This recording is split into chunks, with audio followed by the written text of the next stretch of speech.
शरीर बढ़ रहा है, होते होते वो आकाश को छुएगा। बरसों तक आम के, जामुन के, अनार के, कितने कितनी तरह के उसमें फल लगते रहेंगे। आपका पुरुषार्थ कितना है? वो सूरज की रोशनी, मिट्टी, पानी, हवा का जो चयापचय है जिससे वो शरीर बनाए, उसके शरीर को कैसे बनाए? वो शरीर, उसका भोजन क्या है? मिट्टी, पानी, सूरज की रोशनी और हवा। तो उसका जो शरीर बन रहा है मिट्टी, पानी, आपने तो कभी कभी बस खाद लगा दिया, जरा सा पानी डाल दिया, अंदर अंदर उसका जो शरीर बन रहा है वो आप बना रहे हैं। आप देख पाए तो आप देख सकेंगे। किसने? ऐसा हो नहीं सकता कि आप नींबू के बीज से आम पैदा कर लें। इतनी छूट ईश्वर की ओर से है केवल मनुष्य को कि वो क्रॉस ब्रीडिंग करके, जीन में थोड़ा छेड़छाड़ करके आम के अंदर बेल का स्वाद ले आएगा। मध्य प्रदेश में किसी ने आम पैदा किया हुआ है जिसमें बेल का स्वाद आता है। तो मुझे समझ नहीं आता कि बेल खाने के लिए हम आम क्यों खाएंगे? आम का स्वाद आम जैसा ही रहने दो ना। तो उसमें जो रस है, और हर फल का रस अलग अलग है, वो तो ईश्वर की रचना है। तो आंखों से ईश्वर के नियम दिख रहे हैं। एक एटम के अंदर इलेक्ट्रॉन, प्रोटॉन, न्यूट्रॉन जिस तरह मूव कर रहे हैं, दूसरे एटम के अंदर भी उसी तरह कर रहे हैं, तीसरे के अंदर भी। और कितने एटम हैं? अनकाउंटेबल, हमारी आपके ज्ञान से परे, गिनती से परे।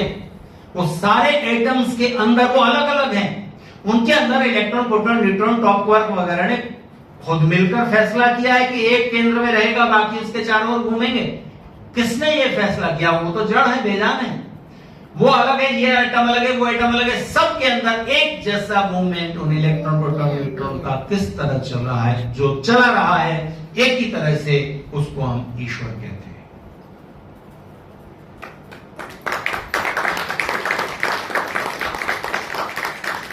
एक मुट्ठी रंग लीजिए, लाल, पीले, हरे, कैसे भी, वो रंग ऐसे बखेर दीजिए, फिर देखिए उसमें कोई किसी तरह की तो आकृति बनी है, कुछ ना कुछ बना है, टेढ़ा मेढ़ा, उटपटांग, कुछ भी बन गया। दूसरी जगह बिखेर दीजिए, वहां भी कुछ बन गया। तीसरी जगह बिखेर दीजिए, वहां भी कुछ बन गया। तीनों में एक जैसापन है? और अगर एक जैसे चित्र बने हुए हैं तो इसका मतलब उसके पीछे कोई चित्रकार है, योजना है, प्लानिंग है, तो कोई प्लानर है, कोई योजनाकार है। ऑर्गेनाइजेशन है तो कोई ऑर्गेनाइजर है। तो ईश्वर के कुछ गुण आपको आंखों से दिखेंगे। ईश्वर का न्याय नहीं दिख रहा?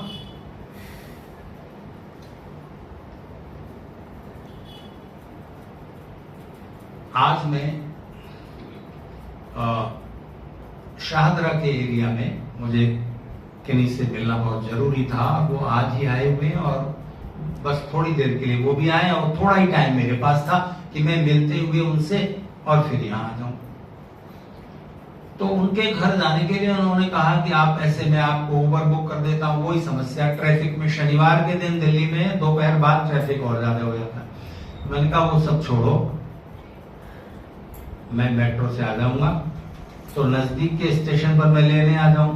मैंने कहा नहीं, वहां से कोई और तरीका है? तो बोले वैसे तो वॉकिंग डिस्टेंस है पर आप आ नहीं पाएंगे, तो वहां से आप साइकिल रिक्शा कर लीजिएगा, या बैटरी रिक्शा चलते हैं, शेयर में चलते हैं।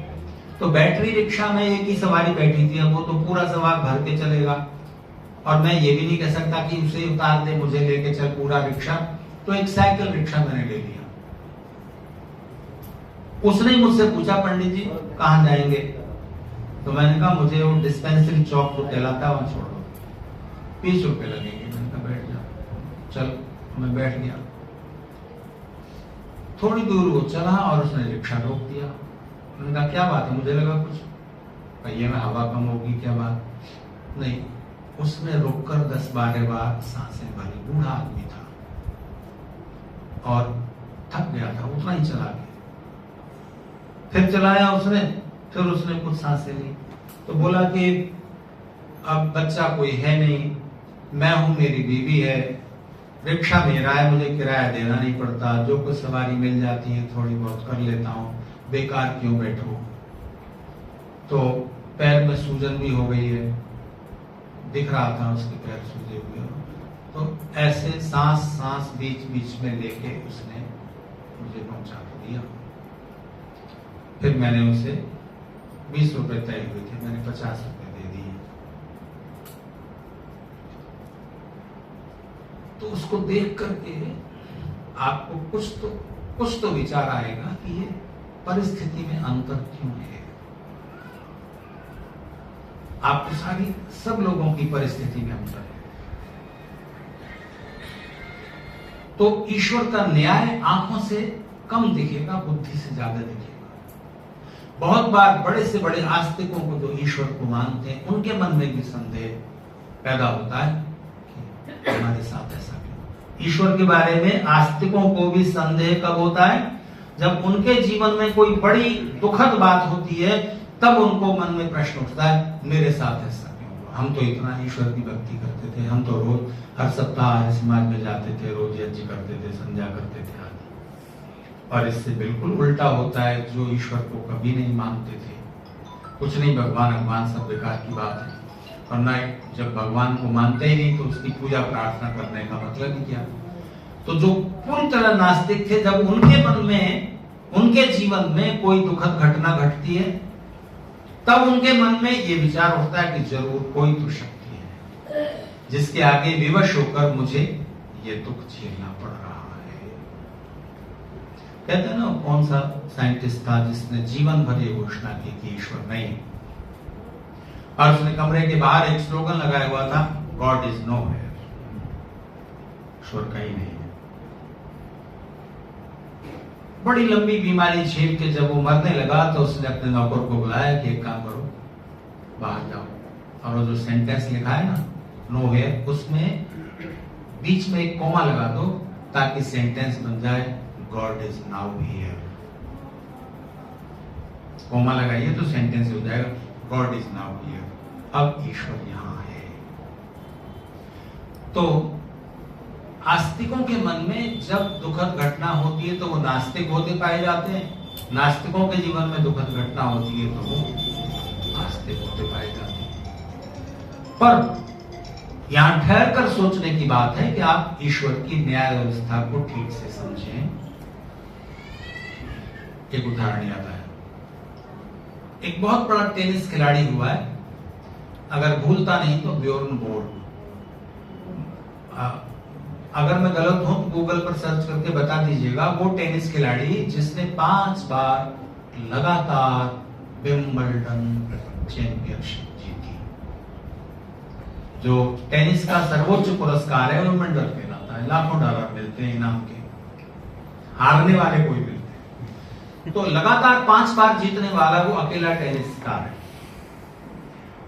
तो बहुत फेमस, दुनिया उसको जानती, बड़ी प्रतिष्ठा उसकी और करोड़ों डॉलर की संपत्ति, क्योंकि जब आदमी स्टार बन जाता है तो उसको बड़ी बड़ी कंपनियां हायर करती हैं अपने प्रोडक्ट ऐड करने के लिए, तो उससे पैसा मिलता है। तो अमीर होता गया और कहीं कुछ दुर्घटना हो गई, उसको ब्लड चढ़ाया गया और उसे एड्स हो गया, बचने की कोई चांस नहीं, धीरे धीमी मृत्यु हो गई। बड़ा दुखी हुआ, हर संडे को चर्च जाया करता था, प्रार्थना में शामिल होता था, उपदेश सुनता था। फिर उसने चर्च जाना बंद कर दिया, कुछ नहीं, भगवान। तो चर्च के जो प्रीस्ट थे, उन्होंने देखा कि ब्योर्न बोर्ग आया करता था हर संडे। अब कई महीने बीत गए, अब नहीं आया, क्या बात। तो उससे मिलने के लिए गए, घर तो पता ही था। तो मिलने के लिए, क्या बात है मेरे बच्चे, तुम इतने दिनों से नहीं आए चर्च में। तो उसने कहा, कुछ नहीं भगवान, बेकार की बात, मेरे साथ ऐसा क्यों हुआ। देखो, जरा सी चोट लगी थी, ब्लड चढ़ाया जाना था, मेरे अंदर ऐसा वायरस चला गया, मरने के अलावा कोई नहीं, मेरे साथ ऐसा क्यों। वो पादरी कुछ देर चुप बैठे रहे, उसको सांत्वना दी, उसको थोड़ा हाथ फेरा, प्रेम दिया, और फिर उसे कहा कि देखो माय सन, एक बात बताओ, दुनिया में करोड़ों बच्चे पैदा होते हैं, उन करोड़ों बच्चों में कुछ हजार को टेनिस जैसा महंगा खेल खेलने का मौका मिलता है।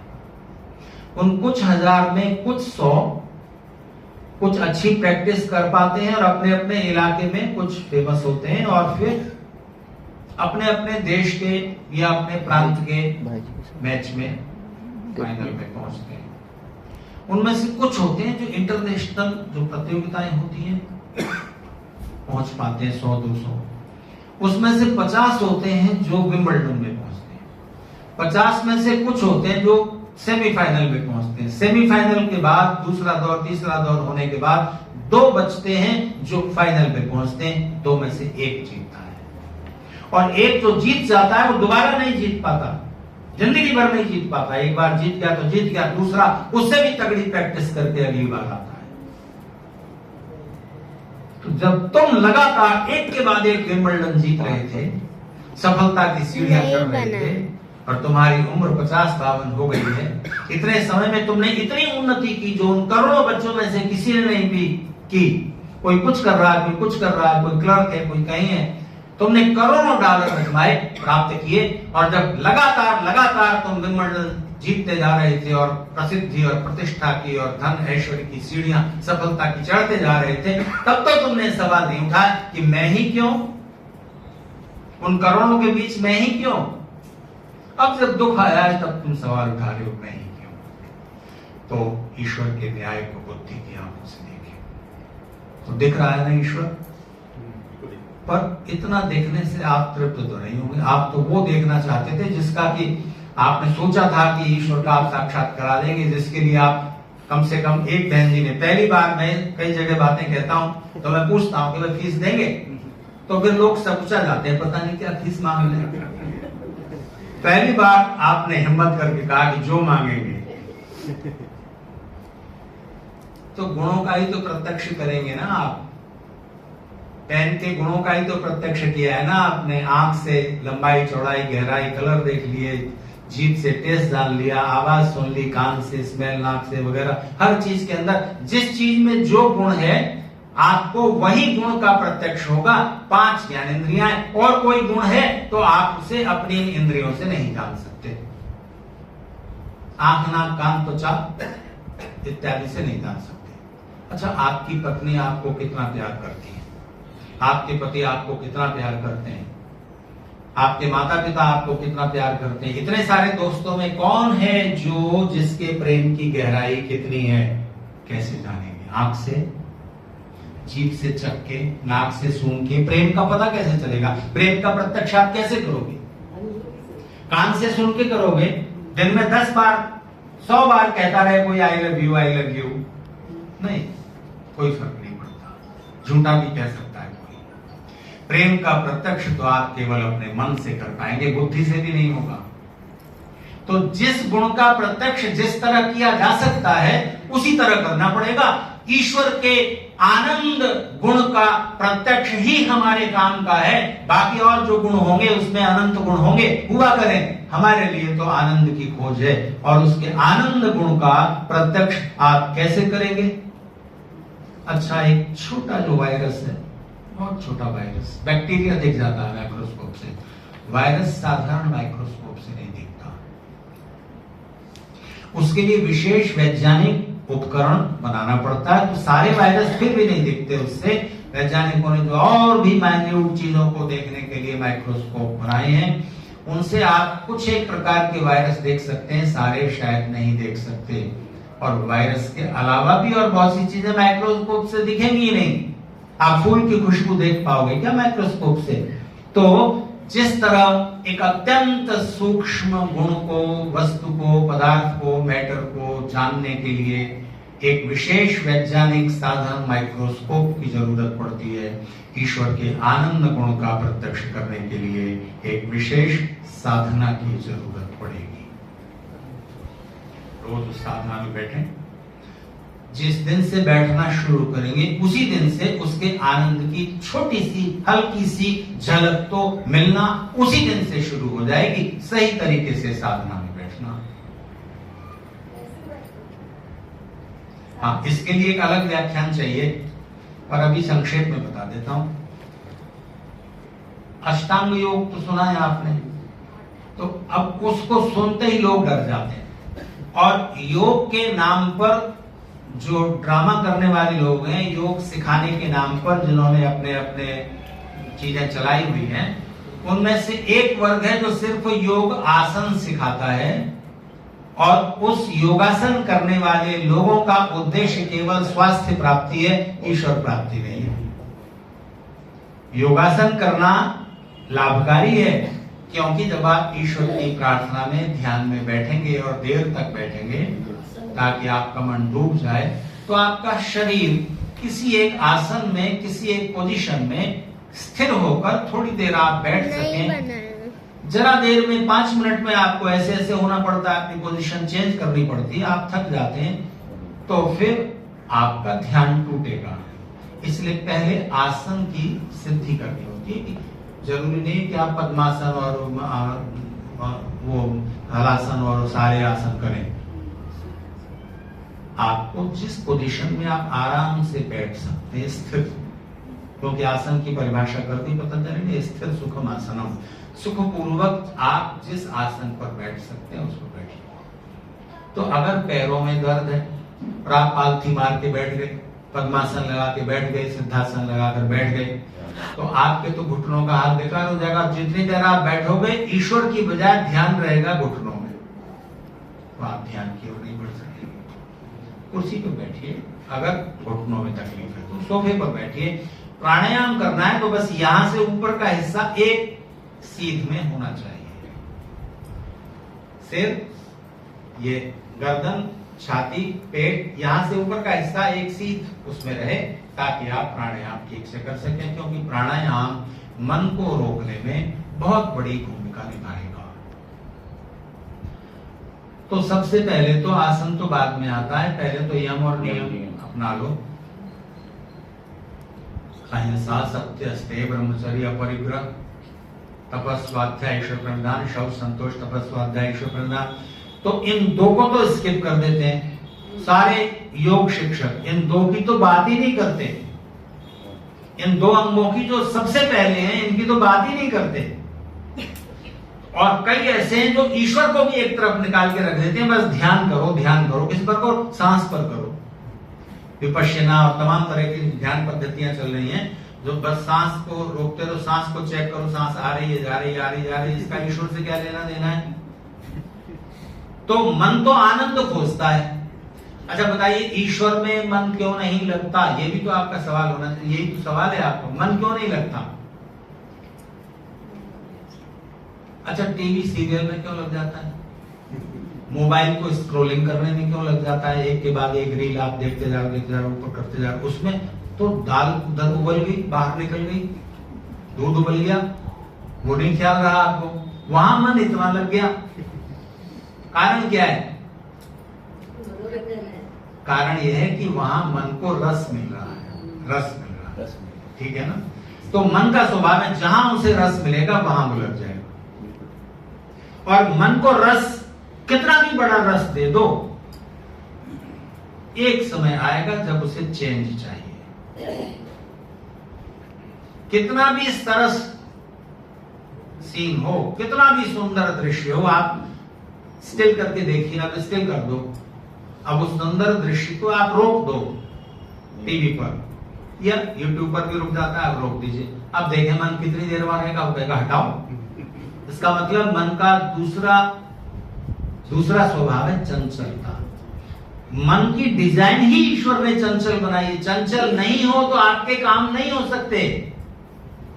आप कार चला रहे हैं, क्लच दबाना है, गियर बदलना है, स्टीयरिंग इधर करनी है, इधर करनी है, रास्ता भी देखना है, सामने स्पीड ब्रेकर है, इधर से कोई आ गया, आप सब देख रहे हैं, आंखें अपना काम कर रही है, कान पीछे से कोई आ रहा है, हॉर्न बजा रहा है, इतना सब काम सेकंड के करोड़ों में हिस्से में मन कर रहा है। अगर मन इतना चंचल गतिशील ना हो तो आप कुछ नहीं कर सकेंगे। आप खाना खा रहे हो, खाने का टेस्ट भी ले रहे हो और टीवी पर फिल्म भी देख रहे हो। एक समय में 2 काम हो रहे हैं कि नहीं? एक समय में नहीं हो रहे हैं, समय के अलग अलग हिस्से में हो रहे हैं। वो हिस्सा इतना कम है, सेकंड के करोड़वें हिस्से में मन टेस्ट पर आया, अगले करोड़वें हिस्से में सीन पर चला गया, अगले करोड़वें हिस्से में टेस्ट पर आ गया। वो इतनी तेजी से आ जा रहा है कि आपको लगता है कि आप एक साथ दोनों भोजन का स्वाद भी ले रहे हो और वो सीन भी देख रहे हो। तो मन को तो चेंज चाहिए, इसलिए मन फिल्म में लग जाता है क्योंकि वो लगातार चेंज है। हीरो ने ऐसा कहा, देखें विलेन क्या जवाब देता है। हीरो ने मारा, विलेन के साथ इतने लोग हैं, इनको मार पाएगा कि नहीं, वो लड़की को बचा पाएगा कि नहीं। तमाम घटनाओं में लगातार बदलाव आ रहा है ना, इसलिए मन वहां लग रहा है। और फिजिक्स पढ़ने बैठे, दर्शन पढ़ने बैठे, सिद्धार्थ प्रकाश पढ़ने बैठे, वेद भाष्य पढ़ने बैठे, अब मन कहता है, मन वहां नहीं लगता। क्यों? क्योंकि वहां एक ही सब्जेक्ट है, ठीक है ना। और फिल्म में घटनाएं बदल रही हैं, इसलिए वहां मन लग रहा है। बेसिक रीजन ये है। तो फिर कोशिश करके फिजिक्स में लग जाएगा, फिलोसॉफी में लग जाएगा, कहीं भी आप लगाना चाहो लग जाएगा, क्योंकि मन वहां भी चेंज ढूंढ लेता है। क्योंकि एक वाइड, एक बड़ा सब्जेक्ट है ईश्वर या सृष्टि, फिजिक्स आप पढ़ रहे हैं तो। पर एक सेंटेंस के बाद दूसरा सेंटेंस, दूसरे सेंटेंस के बाद तीसरा सेंटेंस, तीसरे के बाद एक के बाद एक बात समझने की है ना, तो वहां चेंज मिल रहा है, इसलिए मन वहां लग गया। तो आप ईश्वर प्रार्थना में भी चेंज ढूंढिए। पहले ईश्वर एक विराट विषय है, उसके बारे में स्तुति से शुरू कीजिए। हे प्रभु, आप महान हो, आप विराट हो, आप जैसा कोई दूसरा नहीं है। आपने इस दिलोक को धारण किया है, इस पृथ्वी को धारण किया है, सुख को धारण किया है। ये न देवरुग्रा पृथ्वी से दृढ़ा, ये न स्वस्थ ये न नाका। अर्थ जान लेना, नहीं तो जीव मंत्र बोलती रहेगी और मन सोचता रहेगा आज काम वाली नहीं आई थी, जाते ही उसकी खबर लेनी, फिर तो जो है आपका मन गया कहीं। तो उसका अर्थ जान लीजिए, या फिर हिंदी में ही प्रार्थना कह लीजिए। भगवान हिंदी भी समझते होंगे ना, पंजाबी भी समझते होंगे, हरियाणवी भी समझते होंगे, अंग्रेजी तो जरूर सीखनी पड़ी होगी भगवान, कम से कम भारतवासियों के लिए। अंग्रेजी के बिना इनका काम नहीं चलेगा। चाइनीज का चलेगा, रशियन का चलेगा, जर्मन का चलेगा, भारतीय का नहीं चलेगा। तो भारतीय प्रार्थना करेगा तो कैसे करेगा? अच्छा, कहीं मैंने पढ़ी दिलचस्प बात, दुनिया में सबसे ज्यादा भाषाएं कौन जानता है, पूछा किसी ने, तो उत्तर मिला योगी आदित्यनाथ, उत्तर प्रदेश के मुख्यमंत्री। कैसे? कैसे? क्योंकि वो बार बार ये कहते पाए जाते हैं, जो जिस भाषा में समझेगा तो उसी भाषा में समझाऊंगा। तो ईश्वर तो सारी भाषाएं समझते हैं ना। पर संस्कृत में प्रार्थना करने का एक बहुत दिव्य और एक बड़ा लाभ है, उसकी चर्चा फिर कभी के छोड़ता हूं। मूल बात समझ लीजिए, 7 बज गए, 2-4 मिनट में पूरी करोगे। अच्छा ठीक, मैं चाहता हूं कुछ मिनट आपके सवाल शंकाओं के लिए छोड़ दूं, इसी से रिलेटेड, और कुछ इधर उधर का नहीं। तो वापस लौटते हैं। तो ईश्वर के गुणों का वर्णन किया। एक गुण बोला, यह प्राण तो निमिषतो महित्व राजा जगतो, फिर ये देवरुग्रा प्रजापति न। तो अलग अलग अर्थ है ना, अलग अलग मंत्र, अलग अलग गुण और अलग अलग प्रार्थनाएं, ठीक है।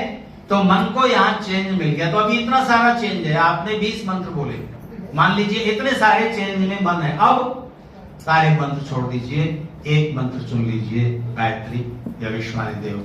अब उसके अर्थ पर अब मन इतने से सिमट के इतने पर आ गया।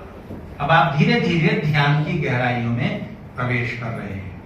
उसी मंत्र का जाप कीजिए, या जो भी आपकी प्रार्थना बहुत ज्यादा तीव्रता से आप करना चाहते हैं। मान लीजिए बीमारी है, अग्नेयन में तन्वाग्नम तन्वाग्रण, हे प्रभु मेरे शरीर में या कोई दूसरे प्रिय व्यक्ति हैं उनके शरीर में जो भी रोग है, निर्बलता है, उसे दूर करके तन्वाग्रण, उसको शरीर को स्वस्थ बनाए, सबल बनाए।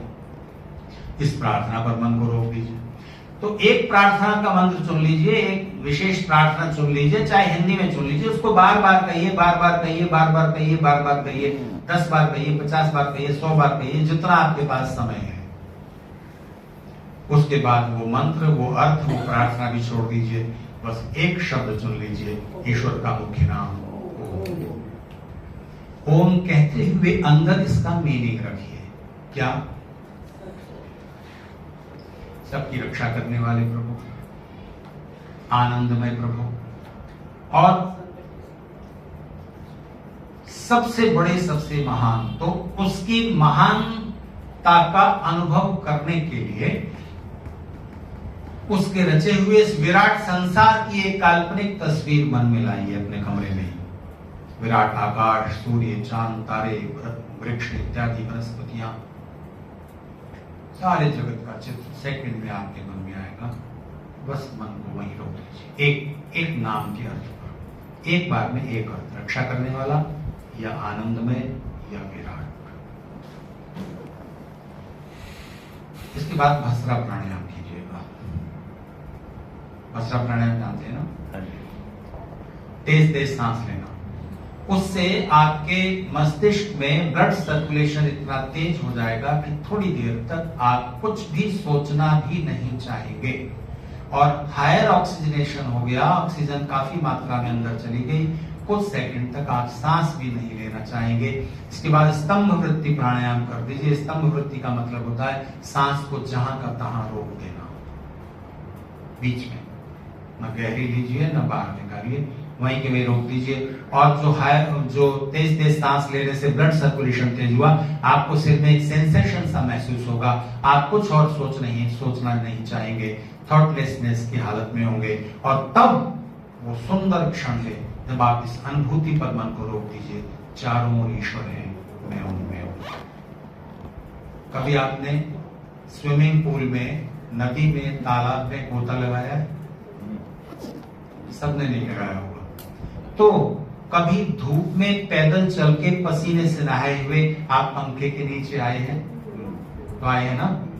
तो क्या अनुभव होता है? बहुत पसीना, बहुत गर्मी में आप आए चल करके और पंखे के नीचे बैठ गए, तो जो शीतल हवा चारों ओर है, सब ओर हवा है और मैं उसको अनुभव कर रहा हूं। इसके अलावा कुछ सेकंड तक कोई थॉट नहीं होगा, कोई विचार नहीं होगा। आप अनुभूति में उतर गए, किसकी? शीतलता। चारों ओर हवा है, मैं उसको एहसास कर रहा हूं। इसको अपनी भावना में लाइए, चारों ओर ईश्वर है, मैं उनमें हूं। धीरे धीरे दीर्घ काल निरंतर ये सेवित है। एक दिन में ऐसा मत जाना कुछ तो महसूस नहीं हुआ, कुछ आनंद नहीं मिला, समय लगेगा। तो लेकिन कुछ तो झलक पहले दिन से ही मिलना शुरू हो, कुछ तो अच्छा आपको पहले दिन ही लगेगा और फिर धीरे धीरे आप ईश्वर के आनंद का अनुभव करने लग जाएंगे। तो जिन लोगों को बहुत जल्दी है, जो बहुत जल्दी चाहते हैं ईश्वर का आनंद का प्रत्यक्ष, उनके लिए मैं एक घटना सुनाता हूं और उसके बाद बात रोक दूंगा, फिर आपके कोई प्रश्न हो तो पूछिएगा। महादेव गोविंद रानाडे नाम के एक बड़े विद्वान व्यक्ति, पहले एडवोकेट थे, फिर ब्रिटिश लोगों ने उन्हें हाई कोर्ट का जस्टिस बना दिया था। बड़े विद्वान व्यक्ति थे, ऋषि दयानंद के भक्त थे। तो मुंबई में वो जा रहे थे, घोड़ा गाड़ी में बैठे हुए। उन दिनों वो घोड़ा गाड़ी 2 घोड़ों से चलती थी, आगे घोड़ा हाँकने वाला कोचवान बैठता था और पीछे खुला हुआ रहता था, और पीछे जो जिन्हें जाना है वो बैठते थे। पीछे से खुला रहता था, आगे से भी, तो वो पीछे बैठे हुए थे और साथ में उनकी पत्नी थी। तो घोड़ा हाँकने वाला वो तांगा घोड़ा गाड़ी चलाता हुआ जा रहा था। तो कॉलेज में पढ़ने वाले कुछ लड़के साइकिलों पर थे। उन दिनों कार नहीं थी तब की बात, और घोड़ा गाड़ी भी कुछ ही रईसों के पास होती थी, 2 घोड़ों से चलने वाली। तो उसमें बैठे हुए जा रहे थे जज साहब। तो पीछे उनकी पत्नी, जो कि अपने समय की बहुत बहुत सुंदर स्त्री रही होगी। तो वो कॉलेज के लड़के पीछे पीछे साइकिलों पर आगे नहीं जा रहे, वो जबकि घोड़े से तेज चल सकते हैं, उन्होंने घोड़ा धीमे चल रहा था, पर वो पीछे चल रहे हैं और कुछ कुछ फब्तियां, कुछ कुछ रिमार्क्स उनकी पत्नी के बारे में बोलते जा रहे हैं। आखिर को गोविंद रानाडे रुके, कोचवान को बोला गाड़ी रोक दो। गाड़ी रुकवाई, गाड़ी से उतरे, उन नौजवानों के पास गए और कहा कि देखो मेरे मित्रों, ये जो स्त्री है ना, जो गाड़ी में बैठी, ये पिछले 10 साल से मेरी पत्नी है। ये स्त्री पिछले 10 साल से मेरी पत्नी है और पूरा प्रयास करने के बाद भी अभी तक तो मैं इसके मन पर पूरा अपना कब्जा नहीं कर पाया हूं, इसके मन को पूरा पूरा अभी नहीं जीत पाया हूं। तुम चाहो तो मैं डिवोर्स दे दूं, तुम आओ मैदान में, कोई भी जिसको चाहिए, जिसको लगता हो कि वो जीत लेगा।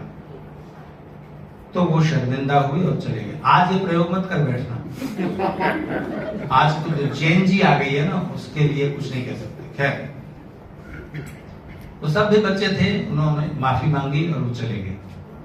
मैंने बात आपको क्यों सुनाई? ये समझाने के लिए कि एक स्त्री के मन पर विजय पाने के लिए, एक पुरुष के मन में पूरी जगह पाने के लिए अगर आप स्त्री हैं तो पूरा जीवन लग जाता है।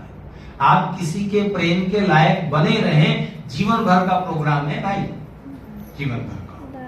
धन कमाने के लिए जिसका उपयोग शरीर की आवश्यकताएं और सुविधाएं पूरी करने के बाद समाप्त हो जाता है, उस धन को अर्जित करने के लिए, कमाने के लिए, इकट्ठा करने के लिए पूरी जिंदगी खर्च कर देते हैं। और जिस ईश्वर का आनंद सबसे बड़ा है, उसको पाने के लिए आपको इंस्टेंट कॉफी की तरह चाहिए, ऐसा नहीं होगा। क्योंकि जीवन का एक नियम है जिसका ईश्वर कभी उल्लंघन नहीं होने देते। जितना बड़ा सुख चाहिए उतना बड़ा प्रयास, उतना बड़ा पुरुषार्थ करना पड़ेगा। कैसा होगा जीवन और ये जगत अगर ये नियम हटा दिया जाए और ये नियम लागू कर दिया जाए, 1 रुपया कमाने के लिए और 10 करोड़ कमाने के लिए बराबर बुद्धि और मेहनत लगेगी। किसी किताब का 1 पेज पढ़ने, समझने, याद करने के लिए और 100 पेज पढ़ने, समझने, याद करने के लिए बराबर बुद्धि और समय लगे। दिल्ली से मुंबई तक हवाई जहाज से जाने के लिए और दिल्ली से न्यूयॉर्क तक हवाई जहाज से जाने के लिए बराबर टाइम और पेट्रोल खर्च होना चाहिए। तो जितना बड़ा सुख चाहिए उतना बड़ा प्रयास, पुरुषार्थ होना ही चाहिए। इसका उल्लंघन कभी नहीं होगा। तो जिस दिन से आप शुरू करोगे, मेरे ख्याल से आप संध्या यज्ञ आप में से कई लोग रोज करते आ रहे होंगे, आपको लगता होगा कुछ तो अभी एहसास हुआ नहीं। इसलिए नहीं हुआ क्योंकि आपने मन लगाया नहीं। मन इसलिए नहीं लगा कि आपने संस्कृत के मंत्र याद किए, अच्छा था, उनका अर्थ भी याद कर लीजिए। जितनी मेहनत से आपने मंत्र याद किए हैं, उससे आधी मेहनत में अर्थ समझ में आ जाएगा। क्रमशः समझेगा, एक एक शब्द का अर्थ समझेगा, फिर उसका भावार्थ समझ लीजिए और एकदम क्लियर हो जाएगा। फिर मंत्र बोलते हुए आपको अर्थ बोलने की जरूरत नहीं है।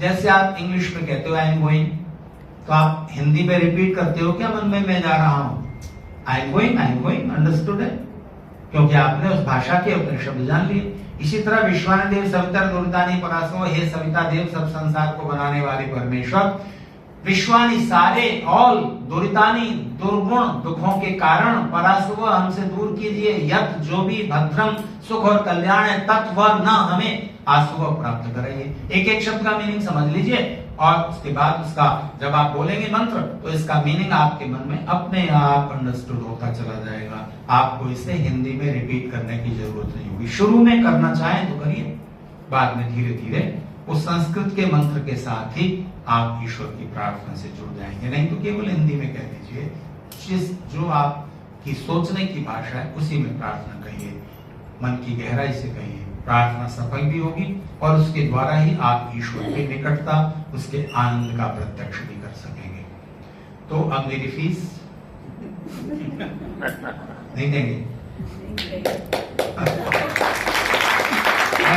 तालियां फीस नहीं, तालियां तो आप वैसे ही बजा देते। फीस है कल से ही प्रार्थना में बैठना शुरू करें, ठीक है? एक मेरा प्रश्न है जी जी बिल्कुल। मैं तो आपके सामने रखूं, थोड़ा पानी।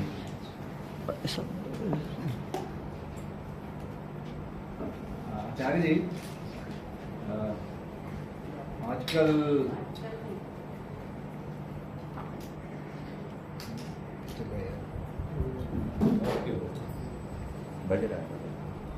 कोई बात नहीं, आवश्यकता नहीं है जी।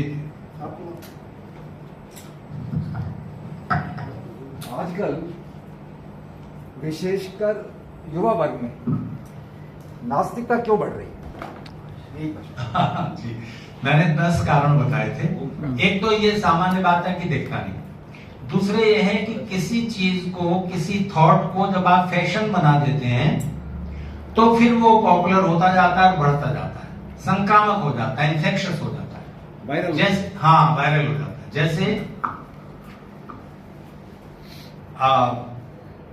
जो अपने को एडवांस मानते हैं, मॉडर्न मानते हैं, अल्ट्रा मॉडर्न मानते हैं, उनके अंदर ये विचार है कि शराब पीना फॉरवर्ड होने की निशानी है और ना पीना बैकवर्ड होना है। अब इस विचार को आप फैला दीजिए, इसको आप उस सोसाइटी का वो बना दीजिए, तो वो एक सिंबल बन गया। तो फिर महिलाएं भी वो वाली शराब पीने लगेंगी जो कम नशा करती है। तो धीरे धीरे एक सीढ़ी और ऊपर, जिसको भेड़ चाली कहते हैं। हाँ भेड़ चाल कहते हैं। तो एक तो ये कारण है। दूसरा एक कारण है कि साइंस और टेक्नोलॉजी का विस्तार हुआ तो उसके कारण बहुत से लोगों को ये भ्रम हो गया कि कुछ नहीं, ईश्वर सब साइंस है और सब हम दुनिया के सारे वो जान लेंगे और एक दिन हम सब कुछ कर लेंगे। तो जिस दिन वो भेड़ का क्लोन तैयार कर लिया था साइंटिस्ट लोगों ने, डॉली जिसका नाम रखा गया था, भेड़ की एक क्लोन तैयार कर लिया था, तो अखबारों की हेडिंग बनी थी अहम ब्रह्मास्मि। शंकराचार्य ने जो कहा था अहम ब्रह्मास्मि, उनका अर्थ निकलता है मैं भी ब्रह्म हूं। साइंस के ग्लैमर से, टेक्नोलॉजी के ग्लैमर से चकाचौंध होकर के जब आप कहेंगे अहम ब्रह्मास्मि, तो इसका मतलब होगा मैं ही ब्रह्म हूं।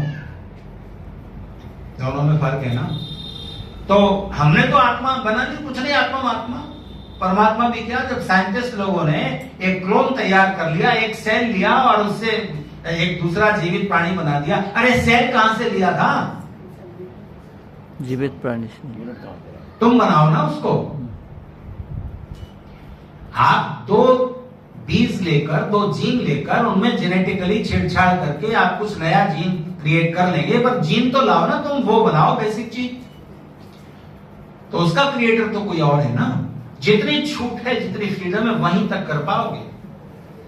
तो आप दुनिया का जो जो रहस्य जानते जाते हैं, थोड़ा थोड़ा डिस्कवर होता जाता है और आपका अभिमान बढ़ता जाता है। हमने तो जीवन और जगत की पहेली सुलझा ली, नहीं सुलझा सकते। 3 सवाल करता हूं, दुनिया के सारे वैज्ञानिकों के नाम, एक का उत्तर दे दें।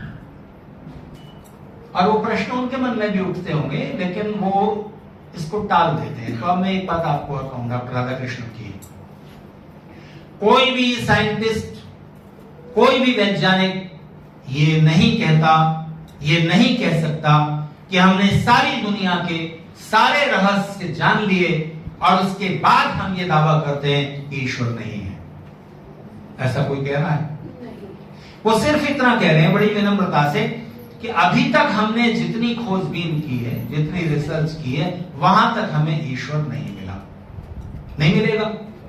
क्योंकि लेबोरेटरी में आप जो भी एक्सपेरिमेंट करोगे वो आपकी सेंसेस के द्वारा ही तो हो रहे हैं। माइक्रोस्कोप बना लिया आपने, माइक्रोस्कोप में देखोगे तो आंख से ना, ज्यादा से ज्यादा बुद्धि से अनुमान करोगे। जैसे ही बुद्धि के क्षेत्र में प्रवेश किया, लॉजिक लगाया, वैसे ही आप साइंस से निकल करके फिलोसॉफी के फील्ड में आ गए, बुद्धि से सोचने लगे ना। और जैसे ही आप बिना प्रेजुडिस हुए, बिना बायस, बिना पूर्वाग्रह रखे सोचना शुरू करेंगे, वैसे ही आपको बड़े उत्तर मिलेंगे, अंतर्मन में मिल जाएंगे। तो आइंस्टाइन की एक बात याद आती है। आइंस्टाइन ने कहा था कि पूरी दुनिया छोड़ो, एक एटम के भी, एक परमाणु के भी सारे रहस्यों को हम सब साइंटिस्ट मिलकर, सारे रहस्य, एक एटम के भी, एक परमाणु के भी सारे रहस्य कभी नहीं जाने जा सकेंगे, कभी नहीं जाने जा सकेंगे। पूरी दुनिया का रहस्य तो छोड़ो। और इससे भी मजेदार बात, दिलचस्प बात आइंस्टाइन ने कही, जिस दिन दुनिया के सारे रहस्य जान लिए जाएंगे, उस दिन ये दुनिया रहने लायक नहीं रह जाएगी। कुछ रहा ही नहीं ना, सस्पेंस सारा जान लिया, फिर उस फिल्म को आप क्यों देखेंगे? तो ये बहुत सारे कारण हैं। तो नई पीढ़ी में जो साइंस की ठीक समझ है वो डालनी जरूरी है। अब जो टीचर हैं, कोचिंग क्लास चला रहे हैं, वो ही नास्तिकता सिखा रहे हैं। तो आप ये देखिए ना कि उनके कब्जे में बहुत कुछ है, उनकी ग्रिप में, और आप इस तरह के प्रोग्राम अरेंज करें जिसमें केवल युवाओं को आमंत्रित किया जाए। बुजुर्ग आए तो आए, लेकिन फोकस हो युवाओं के लिए और अलग अलग एज ग्रुप के लिए। अल्फा जो जनरेशन है उसके लिए अलग, चेंज जो कहलाने लगी है उसके लिए अलग, उससे ऊपर के ग्रुप के अलग, उन सब के लिए अलग अलग प्रोग्राम दीजिए। देखिए, बुजुर्गों की अलग समस्याएं हैं, विवाहित युवाओं की अलग समस्याएं, जिनके बच्चे हो गए उनकी पेरेंटिंग की समस्याएं हैं, शादीशुदा जिनकी शादी हो गई उनके दंपति में, पति पत्नी में आपस में बहुत सारी चीजें हैं, सास बहू की चीजें हैं, परिवार कैसे जुड़ा रहे, इतनी सारी चीजें हैं जिनको लोग जानना चाहते हैं, समझना चाहते हैं, सही तर्कों के साथ, सही तथ्यों के साथ जानना समझना चाहते हैं। उसके साथ आप आध्यात्मिकता जोड़ सकते हैं। तो खाली यज्ञ करने के लिए आप बुलाएंगे, जिसमें बिना अर्थ बोले आप यज्ञ करने लगते हो, तो उसका वो प्रभाव नहीं रहता। देखिए, न्यूयॉर्क में मैं 2 आर्य समाजों में गया। न्यूयॉर्क में 2 आर्य समाज हैं मुख्य, एक न्यू जर्सी छोड़ दीजिए, वेस्टचेस्टर कनेक्टिकट के छोड़ दीजिए, थोड़ा सबर्ब हो गए न्यूयॉर्क से, खास न्यूयॉर्क में 2 आर्य समाज है। एक में सत्संग होता है तो 15 से 20 आदमी आते हैं, वो इंडियन लोगों का आर्य समाज है। दूसरा आर्य समाज है, उसमें गायनीज इंडियन है। वहां 2 तरह के इंडियन हैं। एक इंडियन वो हैं जो अभी अभी माइग्रेट होके खुद अमेरिका पहुंचे हैं नौकरी करते हुए या कुछ करते हुए, वो इंडियन है, हिंदी बोलने वाले, पंजाबी गुजराती बोलने वाले वो लोग। दूसरे गायनीज इंडियन वो हैं जो गायना, त्रिनिदाद, सूरीनाम वगैरह से, जिनके दादा परदादा यहाँ ब्रिटिश लोगों के द्वारा भारत से मजदूर बनाकर ले जाए गए थे, वो अब वहां से माइग्रेट होकर अमेरिका आ गए। वो इंग्लिश बोलते हैं और अमेरिकन इंग्लिश से कुछ अलग तरह की इंग्लिश बोलते हैं, थोड़ा एक्सेंट वगैरह थोड़े से डिफरेंट है। वो लोग अंग्रेजी में हवन करते हैं, मंत्र संस्कृत में बोलते हैं, लेकिन वहां इतनी उपस्थिति होती है। एक तो ड्रेस कोड है, सब सफेद कपड़े पहनकर आएंगे, सफेद पैंट शर्ट, सफेद कुर्ता पाजामा। ज्यादातर लोग कुर्ता पाजामा पहन के आते हैं, एक दिन हम इंडियन ड्रेस पहन के आएंगे। महिलाएं साड़ी या सलवार सूट पहन के आती हैं और दूर तक 5 किलोमीटर तक पार्किंग रहती है। 4-5 कारें रहती हैं शंटिंग के लिए कि वो जो जिसको दूर पार्किंग मिली है वहां से उनको लेके समाया जाए और फिर वहां कार तक पहुंचा दें। पूरा हॉल भरा रहता है और वो लोग भाषण सुनने नहीं आते। भाषण तो होता होगा 10-15 मिनट। मैं बोलने के लिए गया था तो मैंने बोला, सुना उन्होंने, लेकिन वो यज्ञ रूप प्रभु हमारे भाग उज्जवल कीजिए ये भी नहीं समझते, पर बोलते हैं। फिर वो क्या करते हैं, सबके हाथ में हवन की किताब है, उनकी छापी हुई, तो सबने मिलकर मंत्र बोला, विश्वानिदेव सवितर दुर्तानि परासुरा। एक ने उसका अर्थ पढ़ा, सबने आंख बंद करके सुना। फिर उसके बगल में दूसरा बैठा है, सब लोग हिरण्यगर्भ बोलेंगे और उसका अर्थ दूसरे पढ़ेंगे। फिर ये आत्मदा बलदा सब बोलेंगे।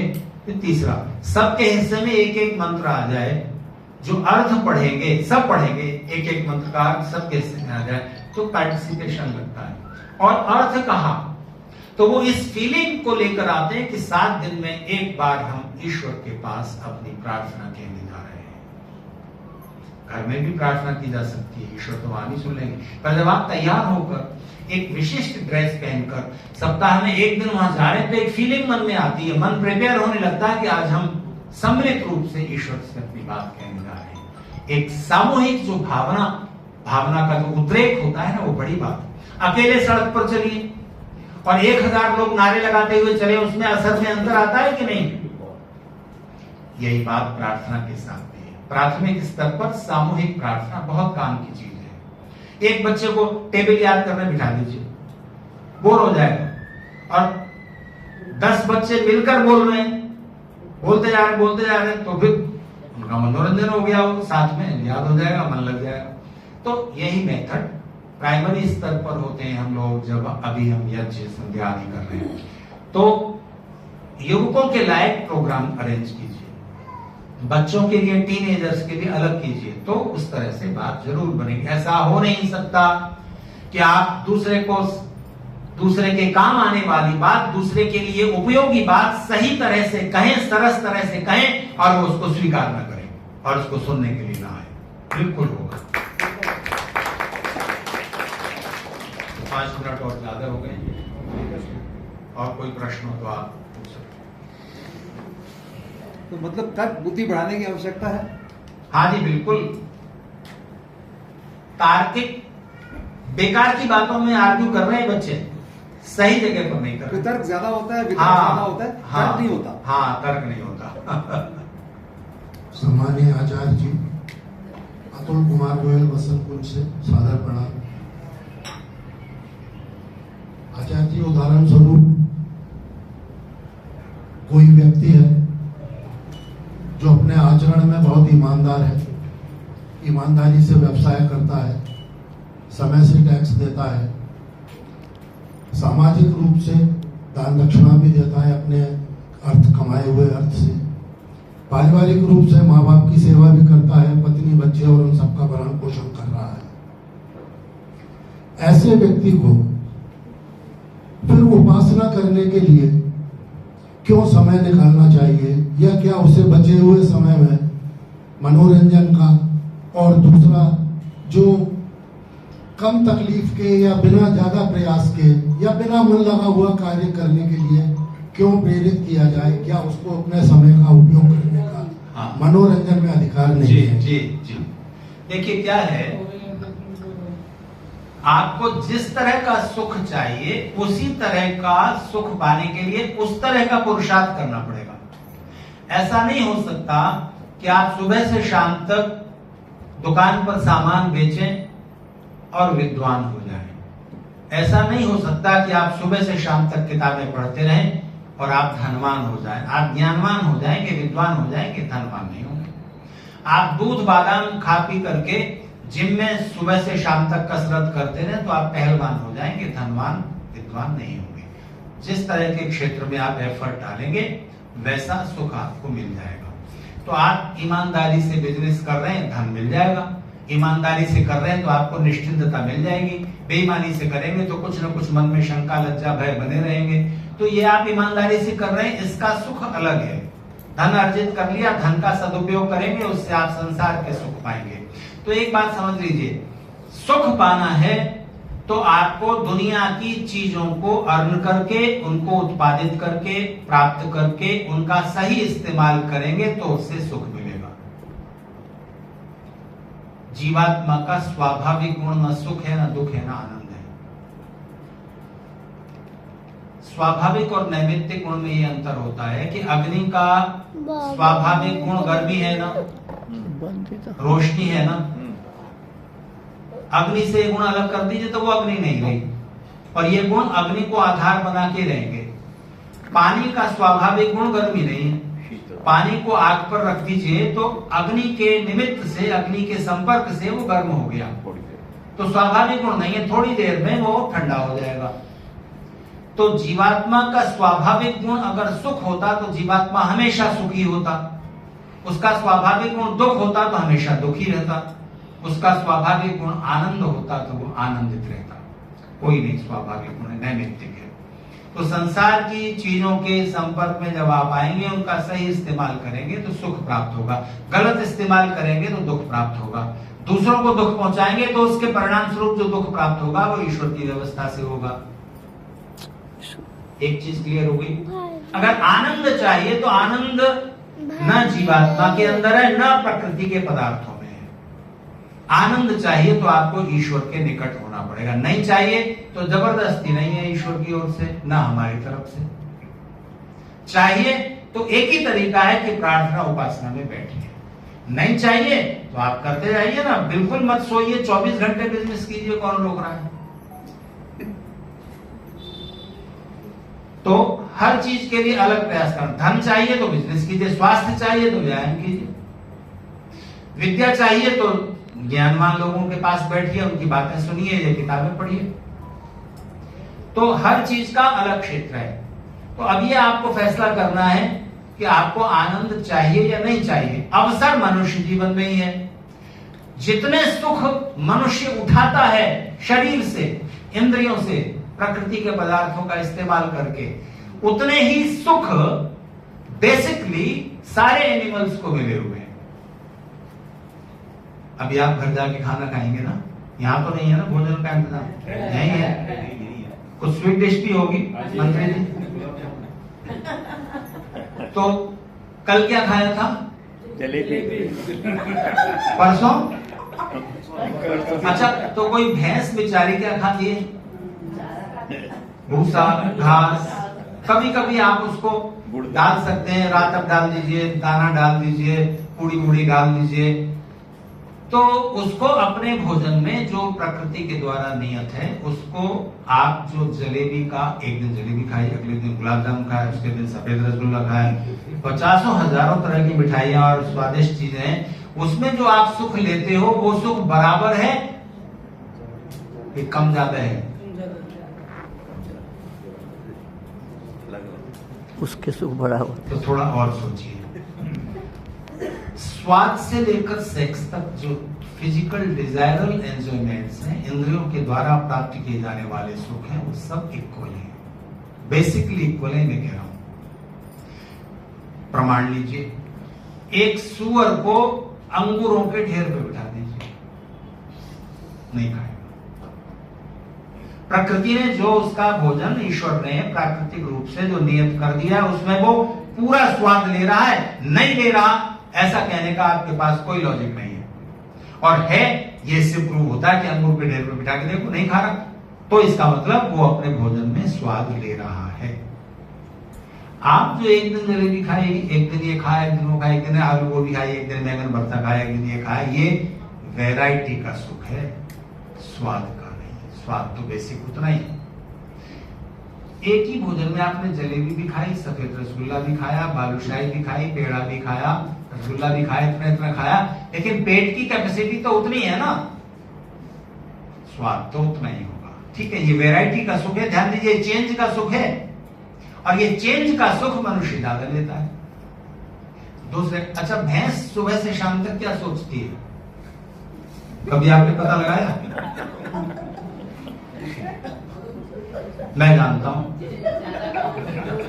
और एक प्रश्न, एक बड़ा भारी प्रश्न जो लोग पूछते हैं, उसके उत्तर में मैं बात कहता हूं। खैर, तो स्वाद से लेकर सेक्स तक शरीर के जितने सुख हैं वो सब लगभग बराबर है। केवल बुद्धि, मन और आत्मा के क्षेत्र में जो सुख है, जिसे हम आनंद कहेंगे कुछ अंशों में, असली आनंद, पूरा आनंद तो ईश्वर की प्रार्थना उपासना है। वो केवल मनुष्य का सौभाग्य है जिसने मनुष्य जीवन प्राप्त करके बुद्धि, मन और आत्मा के क्षेत्र में जो रस है उसको पाने के लिए प्रयास नहीं किया।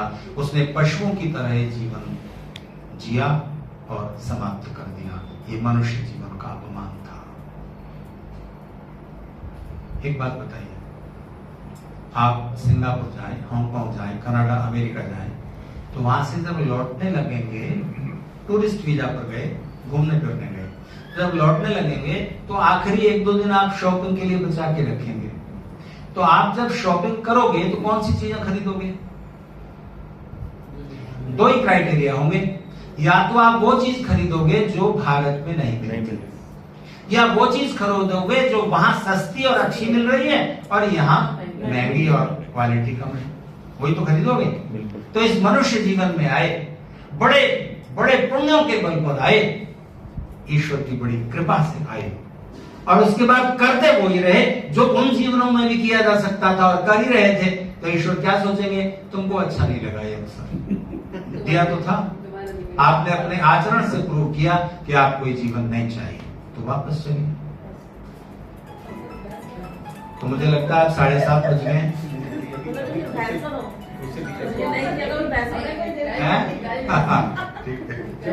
जब मनुष्य जीवन में ये प्रिविलेजेस हैं, तो मनुष्य जो मोक्ष की तरफ क्यों जाना चाहता है कि भाई ये बार-बार जन्म ना मिले? बहुत लोग नहीं जाते, बहुत लोग नहीं जाते, लेकिन हर व्यक्ति को आनंद की तलाश जरूर है। अंदर अंदर आनंद की एक छिपी हुई इच्छा है। इसीलिए जब आप सो जाते हैं और कुछ मिनट के लिए, कुछ लोगों का 5 हो सकता है मिनट, कुछ का 7-10, ड्रीमलेस स्लीप जो है, स्वप्न रहित नींद जो है, जिसमें सपने भी आना बंद हो गए, मन बिल्कुल रुक गया, वहां अपने प्रयास के बिना, लेकिन बिना होशो हवास के उस सुषुप्ति में आप ईश्वर से कनेक्ट हो जाते हैं और उस समय जो अनुभव होता है वही आपको सुबह उठने पर एहसास कराता है बड़े आनंद से सोना।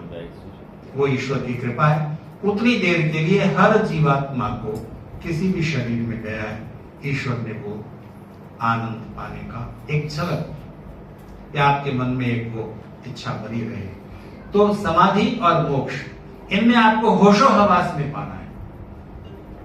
होशो हवास में उस सुख को, उस आनंद को आप पा सकें, इसी का नाम साधना है। एक छोटी झलक आप पाएंगे। परमात्मा के साथ कनेक्ट होना कठिन लगता है, तो बिना किसी स्वार्थ के, बिना किसी सेल्फिशनेस के, किसी दूसरी सोल, किसी दूसरे जीवात्मा से कनेक्ट होकर देखिए। एक अंधे व्यक्ति को आपने सड़क पार कराने की कोशिश, उस कोशिश में जो आपको अंदर अंदर अनुभूति हुई है, बिना किसी वजह के आपने सड़क पार कराई, धन्यवाद भी नहीं चाहिए था। अरे बेचारा, केवल करुणा की, दया की वजह से जो आपने सड़क पार कराई है।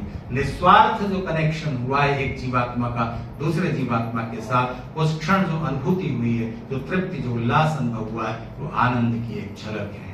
हर एक व्यक्ति उसको अनुभव कर सकता है। चाहिए तो आनंद की ओर प्रयास कीजिए, नहीं तो आप हैं और आपका बिजनेस है, धन है, कमाइए। एक कार होगी, 2 हो जाएंगी, 3 हो जाएंगी, 5 हो जाएंगी, वहां तक आपकी सुविधा 5 गुना बढ़ जाएगी। 5000 कारें आपका सुख सुविधा 5000 गुना कर देगी, ये कैलकुलेशन गलत है। तो अब कल के लिए छोड़ दें बाकी चीजें। छोड़ना तो पड़ेगा।